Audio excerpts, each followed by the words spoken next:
Good morning and welcome to your Daily Sparks.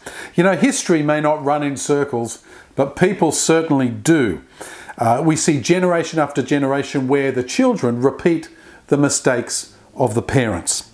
We may claim great progress, but in the most significant ways, basically the human nature is unchanged. What phrase better describes our sin than the phrase that finishes the book of Judges that says this: the people did whatever seemed right in their own eyes.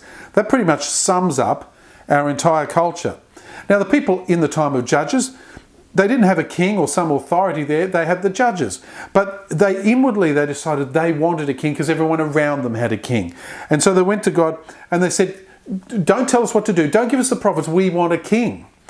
But they were wrong, because God can tell us what to do. He can speak directly into our lives. We don't need a king to order us around. In Judges it said Israel, God's people, had no king. They had no need for a king because they had God himself who was leading their nation. But the people rejected it. They forgot God. They forgot to obey him and do what he said. And they said, we want to do things the way everybody else does. There's a good lesson for us there in this modern day and age. History repeats itself. It has to. No one listens. We have to learn from the lesson of history. We have to learn from the book of Judges that tells us everyone was doing what was right in their own eyes, and it ended in disaster. It will for our society, it did for theirs. So today, make sure you do what is right in God's eyes and let him lead your life. We'll see you tomorrow on Sparks.